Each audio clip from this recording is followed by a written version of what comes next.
24 గంటల్లో వర్షపాతం అధికంగా కురిసే అవకాశం ఉన్నది. కనుక పశువుల కాపర్లు, జాలర్లు, రజకులు, పశువుల కాపర్లు, ప్రజలు మీ ప్రయాణాలను వాయిదా వేసుకోగలరు.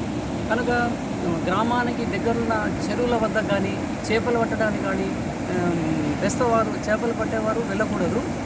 కొన్ని గ్రామంలో చిన్న చిన్న లో కలవర్స్ని నీటిని దాటే ప్రయత్నము చేయకూడదు. మీ ఏమైనా అత్యవసర ప్రయాణాలు ఉంటే తాత్కాలికంగా విరమించుకొని వర్షం తగ్గిన తర్వాత మీ పనులు చూసుకోగలరు. అంత మట్టుకు ప్రజలందరూ అప్రమత్తంగా ఉండలేరు. ఈ సీజన్ అంటే ఈ వర్షం కురుస్తున్న సమయంలో పోలీస్ శాఖ వారు, రెవెన్యూ శాఖ వారు, పంచాయతీ శాఖ వారు, ఇరిగేషన్ వాళ్ళం అందరం మండల స్థాయిలో ఉన్న ఆఫీసర్లు అందరం అప్రమత్తంగా ఉండి ప్రజలకు అందుబాటులో ఉండి ఎలాంటి ఇబ్బందులు రాకుండా చూసుకుంటున్నాము. కనుక ప్రజలు కూడా మాకు సహకరించగలరని తెలియజేస్తున్నాము. పంచాయతీ కార్యదర్శులకు సూచించినాము. టామ్ ద్వారా, గ్రామ మైకు ద్వారా ప్రజలను ఎప్పటికప్పుడు అప్రమత్తం చేయగలరని సూచించినది. ఎలక్ట్రిసిటీ శాఖ వాళ్లకు విద్యుత్ స్తంభాలు ఎక్కడైతే ఉన్నాయో అలర్ట్గా ఉండమని చెప్పనైనది. మరియు ప్రజలు కూడా అటువంటి తుప్పుపట్టిన ఇనుప విద్యుత్ స్తంభాల వద్దకు వెళ్ళకూడదని పంచాయతీ సెక్రటరీ ద్వారా, ఎంపీఓ గారి ద్వారా, ఎంపీడీఓ గారి ద్వారా ప్రజలకు కూడా అప్రమత్తం చేయనైనది. మేము మండల స్థాయి అధికారులం అందరము మండల స్థాయిలో అందుబాటులో ఉంటాము. ఏవైనా సమస్యలు ఉంటే మా దృష్టికి తేయగలరు.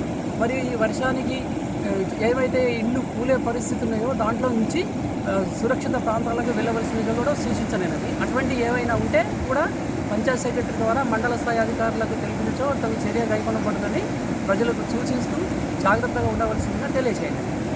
పల్లి సిరికొండ, భీమ్గల్ వెళ్ళే ప్రజలకు పోలీసు వారి విజ్ఞప్తి. అధిక వర్షాలు గత 2 రోజుల నుంచి ఉన్న తుఫాను వల్ల కారణంగా మరో 2 రోజులు తీవ్రమైన వర్షాలు పడే అవకాశం ఉన్నందున ఈరోజు రాత్రి నుండి ఈ పాటితాండా వద్ద భీమ్గల్ దర్పల్లి సిరికొండ వెళ్ళే ఈ రహదారి ఓవర్ఫ్లో అవుతున్నది అండర్ కన్స్ట్రక్షన్ బ్రిడ్జ్ వద్ద. కాబట్టి ఇక్కడ రోడ్డు మూసివేయబడింది. ఈ దర్పల్లి ఇందల్వాయి నుండి దర్పల్లి వెళ్ళే ప్రజలు గన్నారం వైపు నుంచి నల్లబెల్లి తాండా మీదుగా వెళ్ళాలి, లేదా డిచ్పల్లి రాంపూర్ నుంచి ఎల్లారెడ్డిపల్లి వయా వెళ్ళవలసిందిగా కోరుతున్నాం. అదేవిధంగా ఈ పాత ఇండ్లలో నివసించే ప్రజలు సురక్షితమైన ప్రదేశాలకు వెళ్ళాలి. చిన్న చిన్న రోడ్డు వద్ద ఓవర్ఫ్లో అయ్యే చెరువులు మన అలుగు వారుతున్నందున రోడ్డు దాటేటప్పుడు జాగ్రత్తలు వహించాలి. అత్యవసరం అయితేనే ప్రయాణం చేయాలి, లేదంటే ప్రజలందరూ వర్షం పూర్తిగా తగ్గి వరదలు ఉధృతి తగ్గే వరకు ఇళ్లలోనే ఉండాలని పోలీసు వారి విజ్ఞప్తి.